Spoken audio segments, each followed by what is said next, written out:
Hi friends, welcome to Madhuri finance in Telugu. ఇవాళ మనం ఏంటంటే అర్నింగ్ చేయడం ఇంపార్టెంటా అండ్ అర్నింగ్ చేసిన దాన్ని కరెక్ట్ వేలో యూటిలైజ్ చేయడం ఇంపార్టెంటా అనేది తెలుసుకుందాం. సో ఫస్ట్ ఏంటంటే చాలామంది ఎర్న్ చేస్తారండి. లైఫ్లో వాళ్ళు చాలా కష్టపడతారు, సంపాదిస్తారు. కానీ ఏంటంటే మన వాళ్ళు అనుకొని అన్నదమ్ములకి, తోడబుట్టిన వాళ్ళకి, ఇంకా రిలేటివ్స్ అందరికీ మన వాళ్ళే కదా ఏముంది అని చెప్పేసి ఎలా పడితే అలా సంపాదించిన దాన్ని చుట్టాలు అనే వాళ్ళకి, రిలేటివ్స్ అనే వాళ్ళకి, ఫ్రెండ్స్ అనే వాళ్ళకి స్పెండ్ చేస్తూ ఉంటారు అమౌంట్ని. మన వాళ్ళే కదా ఏముంది అనేసి. కానీ అలా చేయడం వల్ల వీళ్ళు ఫైనాన్షియల్గా వెనుకబడతారు అండ్ వీళ్ళు ఫైనాన్షియల్గా వెనుకబడి ఉంటారన్నమాట. అంటే ఫైనాన్షియల్గా వీక్గా ఉంటారు. లేదు అంటే మనం ఇతరులకు పెట్టినా కూడా ఎవరైతే మన సొమ్ము తింటారో వాళ్ళకి మనము పెట్టింది కూడా గుర్తుండదండి. ఇవాళ పెడితే రేపటికి కూడా గుర్తుపెట్టుకోవడం కష్టమే అన్నమాట. అలాంటప్పుడు ఎవరైతే కష్టపడతారో, ఎవరైతే కష్టపడి సంపాదిస్తారో వాళ్ళు ఆ డబ్బులు వాళ్ళ సెల్ఫ్ కోసమే యూజ్ చేసుకోవాలండి. ఫర్ ఎగ్జాంపుల్, అనిల్ అనే పర్సన్ ఎవ్రీ మంత్ 40,000 సంపాదిస్తున్నాడు. కానీ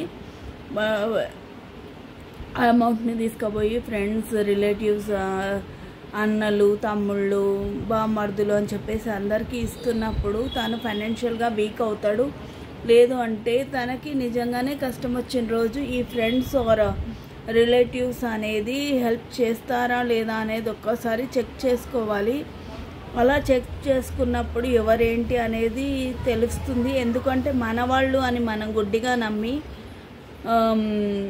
అన్నీ పెడుతూ ఉంటే మన దాకా వచ్చిన రోజున మనకి కష్టం వచ్చిన రోజున ఎవ్వరూ పెట్టారండి. అందుకే మనం ఎంత సంపాదించినా కూడా అది 10 రూపాయలు అవ్వనివ్వండి, 100 రూపాయలు అవ్వనివ్వండి, 1000 రూపాయలు అవ్వనివ్వండి, 1,00,000 రూపాయలు అవ్వనివ్వండి, ఎంత అమౌంట్ అయినా మనం సంపాదించింది మన కోసమే మనం యూటిలైజ్ చేసుకోవాలి. మన కోసం అంటే మన ఫ్యామిలీ, అంటే పిల్లలు, భార్య అండ్ పేరెంట్స్ అంటే ఇంకా వాళ్ళు మన బాధ్యత అండి. కాబట్టి పేరెంట్స్కి పెట్టవచ్చు, కానీ ఇంకా ఏ థర్డ్ పర్సన్కి కూడా ఎక్కువ పెట్టొద్దు అనమాట. పెట్టడం వల్ల ఏమవుతుంది అంటే మంచిగా మనం పెట్టిన రోజున ఎస్ నువ్వు మంచోడివి మంచి ఆమెవి అని చెప్పి వస్తారు, తింటారు, వెళ్తారు. కానీ అదే పీపుల్ మనకి కష్టం వచ్చిన రోజున ఎవరు కంటికి కూడా కనిపించరు అనమాట. మన సొమ్ము తిన్న విషయం కూడా వాళ్ళకి గుర్తుండదు. గుర్తున్నా కూడా వాళ్ళు గుర్తుపెట్టుకోరు అనమాట. లేదు అంటే నీకు అమౌంట్ ఎక్కువైంది, నీకు డబ్బులు ఎక్కువైనాయి కాబట్టి నువ్వు పెట్టినావు, నువ్వు పెట్టావని చెప్పేసి మేము పెట్టాలని ఏం రూల్ లేదు కదా అని కూడా అంటారు. ఈవెన్ ఫ్రెండ్స్లో అయినా మీరు అబ్జర్వ్ చేయండి. మీరు ఎవరైతే నా ఫ్రెండ్ ఉన్న జాన్ జిగ్రీ అని చెప్పేసి మీరు ఎవరిని గుడ్డిగా నమ్మి మీరు 10 రూపాయలు పెడుతూ ఉంటారు. మీరు పెట్టిన రోజులు వాళ్ళు మీ చుట్టూ తిరుగుతారండి. అదే మీకు అవసరం వచ్చిన రోజున, మీకు కష్టం వచ్చిన రోజున, మీకు మారల్ సపోర్ట్ అవసరమైన రోజున ఇలా డబ్బు తిన్న వాళ్ళు ఎవ్వరు మీ కంటికి కనిపించరు అనమాట. కావాలంటే మీరు ప్రాక్టికల్గా టెస్ట్ చేసి చూసుకోండి. అంటే ఫర్ ఎగ్జాంపుల్ మీకు ఏదైనా ప్రాబ్లం రాకపోయినా సరే నాకు కొంచెం హెల్ప్ కావాలి ఈ విధంగా అని చెప్పేసి అడగండి. ఆ రోజు మీతోటి ఎస్ నేను చేస్తాను, నేనున్నాను నీకు, యూ డోంట్ వరీ అన్న వాళ్ళే మీ వాళ్ళండి. ఎప్పుడైతే మీరు ప్రాబ్లం చెప్పారు హెల్ప్ అడిగారు అన్న రోజున మీ కంటికి కనిపించని వాళ్ళైతే వాళ్ళు మీ వాళ్ళు కాదు. నాకు తెలిసి ఇప్పుడు ఉన్నటువంటి కండిషన్లో ఎవ్వరు కూడా అంత ప్రేమగా అంత ఇదిగా అయితే ఎవ్వరు లేరండి. కాబట్టి ఎవరు సంపాదించిన డబ్బులు వాళ్ళ కుటుంబాలకి యూజ్ చేసుకోండి. అండ్ ఏదైనా ప్రాబ్లం వస్తే ఎట్లా మన నలుగురితో మంచిగా లేకపోతే అంటే మనం మంచిగా ఉన్నా లేకపోయినా వాళ్ళైతే చెయ్యరు, అలా చెయ్యరనమాట. మనం 10 రూపాయలు పెడితే మన సొమ్ము తింటారే కానీ మనకు అవసరం వచ్చిన రోజు ఎవ్వరు కంటికి కనిపించరు. ఫైనాన్షియల్గానే కాదు, ఈవెన్ మారల్ సపోర్ట్ ఇవ్వటానికి కూడా ఎవ్వరు రెడీగా ఉండరన్నమాట. అలా ఉంది situation. Not only that, even బయట వాళ్ళకు కూడా మనం పోనీలే పాపం అని చెప్పేసి డబ్బులు అనేవి ఇస్తాం కదా, ఎవరైనా ప్రాబ్లం ఉంది అని వాళ్ళు తీసుకునేటప్పుడు తీసుకుంటారు. తీసుకునేటప్పుడు మన చుట్టూ తిరుగుతారనమాట, మాకు కావాలి, ఇలా ప్రాబ్లం ఉంది, అలా ప్రాబ్లం ఉంది అని ఎన్నో స్టోరీస్ చెప్తారు. ఆ తర్వాత ఎలా ఉంటుందంటే మనం వాళ్ళ చుట్టూ తిరగాలి, ఇచ్చిన పాపానికి మనం వాళ్ళ చుట్టూ తిరగాలి. వాళ్ళ చుట్టూ తిరిగి ఇవ్వండి అయ్యా ఇవ్వండి అని బెగ్గింగ్ చేసుకోవాలన్నమాట. అలాంటి స్థితి ఎవరైతే అప్పిచ్చారో వాళ్ళకి వస్తుంది. ఇప్పుడు పీపుల్ అయితే ఎవ్వరు మంచిగా లేరు కాబట్టి ఎవరిని గుడ్డిగా నమ్మద్దు. ఓన్లీ భార్య పిల్లలు తప్ప ఇంక ఏ థర్డ్ పర్సన్ మీకు కష్టం వచ్చిన రోజునైతే చెయ్యరు.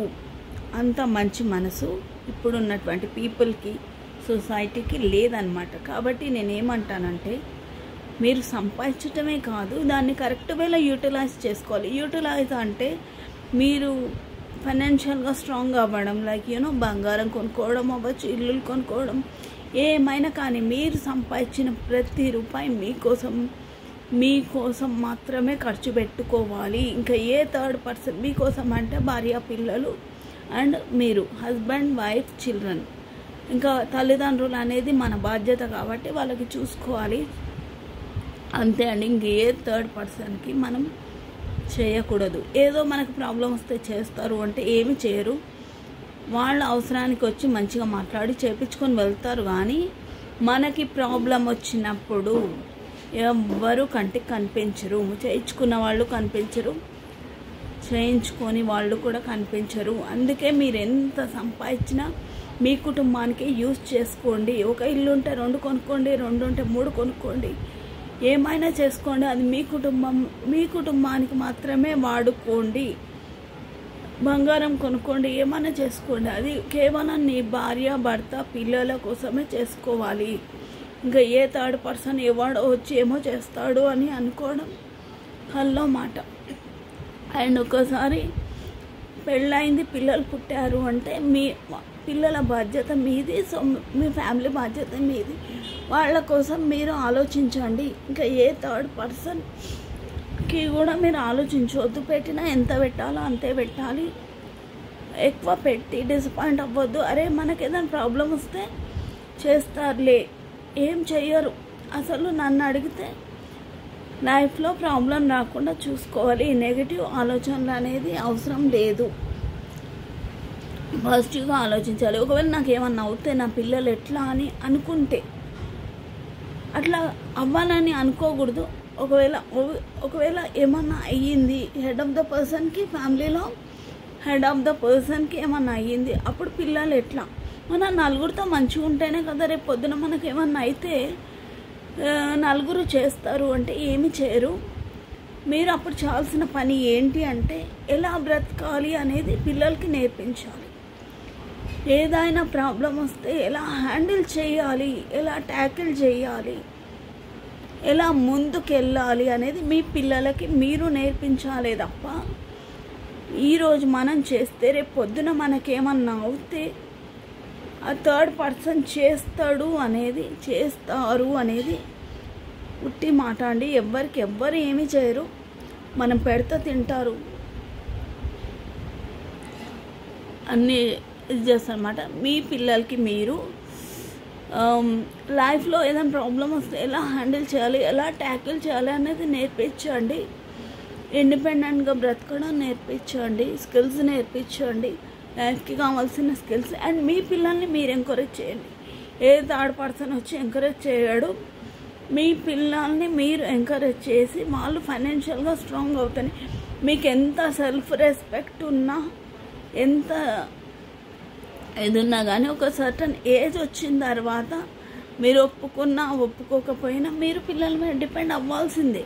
కాబట్టి అప్పుడు మీరు ఏం చేయాలి, మీ పిల్లల్ని ఫైనాన్షియల్గా స్ట్రాంగ్గా ఉండేలా చూసుకోవాలి. అలా అన్నప్పుడు మీ పిల్లల్ని మంచిగా చదివించి మీ పిల్లలకి ప్రాబ్లం వస్తే నేనున్నాను మీకోసం, యూ డోంట్ వరీ అన్నట్టు మీరు ఒక ధైర్యాన్ని ఇవ్వాలి. పాజిటివ్గా ఎంకరేజ్ చేసి వాళ్ళు మంచి పొజిషన్లోకి వెళ్ళడానికి మీరు తొలిమెట్లు వేయాలి. ఇంకా వాళ్ళు మిమ్మల్ని చూసుకుంటారా చూసుకోరా అనేది అది ఎవరు చెప్పలేరు, కానీ చూసుకుంటారు, 90% చూసుకుంటారు. ఎందుకంటే తల్లిదండ్రులు పిల్లల్ని చూసుకుంటారు, ఆ తర్వాత పిల్లలు తల్లిదండ్రుల్ని చూసుకుంటారు. ఫైనల్గా నేను చెప్పాలనుకుంది ఏంటంటే, ఫ్రెండ్, రిలేటివ్స్ అది ఇది అని చెప్పేసి ఎవరికో 10 రూపాయలు అయితే ఇవ్వకండి. మీరు సంపాదించిన 10 రూపాయలు మీకోసమే వాడుకోండి. ఫైనాన్షియల్గా మీరు చాలా స్ట్రాంగ్గా అవ్వాలి. మీరు ఎవరికి ఎంత ఇచ్చారు అనే దాన్ని బట్టి ఎవ్వరూ మర్యాద ఇవ్వరు. మీరు ఫైనాన్షియల్గా ఎంత స్ట్రాంగ్గా ఉన్నారు అనే దాన్ని బట్టే మీకు నలుగురు మర్యాద ఇస్తారు. లైక్ ఒక 2 హౌసెస్ ఉన్నాయి, 3 హౌసెస్ ఉన్నాయి, గోల్డ్ ఉంది, క్యాష్ ఉంది, అండ్ మీరు ఫైనాన్షియల్గా స్ట్రాంగ్గా ఎర్న్ చేస్తున్నారు, ఫైనాన్షియల్గా స్ట్రాంగ్గా ఉన్నారు అంటేనే, మీ లైఫ్లో మీరు స్ట్రాంగ్గా ఉన్నారు అంటేనే మర్యాద ఇస్తారు. మీరు ఎవరికి ఎంత పెట్టారు అనే దాన్ని బట్టి ఎవ్వరు మర్యాద ఇవ్వరండి. అసలు పెట్టింది కూడా ఎవరు గుర్తుపెట్టుకోరు. కాబట్టి ఎవరికి మీరు ఏమి ఇవ్వకండి. లైక్ ఎవరికి కూడా ప్రాబ్లం అని, మన దగ్గర 10 రూపాయలు ఉన్నాయి అంటే 100 మంది వస్తారు, నాకు ప్రాబ్లం ఉంది, నాకు అది ఉంది, నాకు ఏమన్నా కానివ్వండి, మొహమాటం లేకుండా నేనైతే ఇవ్వను, నేను ఇవ్వలేను అని చెప్పండి. అండ్ ఏ ప్రాబ్లం రాకుండా చూసుకోండి. ఫస్ట్ హెల్త్ అనేది కాపాడుకోవాలి. Health is wealth. హెల్త్ కాపాడుకొని మంచిగా హ్యాపీగా ఉంటూ మంచిగా ఎర్న్ చేసి మీరు సంపాదించిన ప్రతి ఒక్క రూపాయి మీకోసం, మీ ఫ్యామిలీ కోసం మీరు ఖర్చు పెట్టుకొని మీరు ఫైనాన్షియల్గా స్ట్రాంగ్గా ఉన్న రోజు ప్రతి ఒక్కరు మీకు రెస్పెక్ట్ ఇస్తారు. అంతేకాని మీరు ఎవరికో ఏదో పెట్టినంత మాత్రాన, ఎవరికో ఏదో ఫేవర్ చేసినంత మాత్రాన ఎవరు ఇవ్వరు. అంటే మనం పెట్టిన రోజు హ్యాపీగా వచ్చి తింటారు, వెళ్తారు, అన్నీ బాగుంటాయి. ఆ తర్వాత ఎవరు గుర్తుపెట్టుకోరు. కాబట్టి మన లైఫ్లో మనమే ఫైనాన్షియల్గా స్ట్రాంగ్ ఉండాలి. మనం సంపాదించిన ప్రతి ఒక్క రూపాయి మన కోసం, మన కుటుంబం కోసం మాత్రమే ఖర్చు పెట్టాలి, వాడుకోవాలి, ఏమైనా చేసుకోవాలి. ఇంకా ఏ థర్డ్ పర్సన్కి అయ్యో అని అన్నామంటే ఇంకంతే. నిజంగా మీకు అంత జాలి గుణం ఉంటే, ఈ లోకంలో చాలామంది పేదవాళ్ళు, అనాథలు ఉన్నారు. వాళ్ళకి నిజంగా నీడీ పీపుల్కి మీకు తోచినంత సహాయం, మీరు చేయగలిగినంత సహాయం చెయ్యండి. ఆ సహాయానికి అర్థం ఉంటుంది. కానీ మీరు మన వాళ్ళే కదా అని ఎవరు పడితే వాళ్ళకి అర్థం లేకుండా ఫైనాన్షియల్గా మీరు హెల్ప్ చేసి, హెల్ప్ అనే మాటకి విలువ లేకుండా చేసుకుంటే అది మీకే ప్రాబ్లం అవుతుంది. కాబట్టి నేనేమంటున్నానంటే, సంపాదించడం ఎంత ఇంపార్టెంటో దాన్ని కరెక్ట్ వేలో యూటిలైజ్ చేసి ఫైనాన్షియల్గా స్ట్రాంగ్గా డెవలప్ అవ్వడం కూడా అంతే ఇంపార్టెంట్. ఎవరికో థర్డ్ పర్సన్కి పెట్టింది ఎవరు గుర్తుపెట్టుకోరు. ఈవెన్ తిన్న వాళ్ళు కూడా గుర్తుపెట్టుకోరు. అందుకే మీకోసం, మీ పిల్లల కోసం మీరు ఆలోచించండి, మీ కుటుంబం కోసం మీరు ఆలోచించండి. అంతే అండి. Thank you.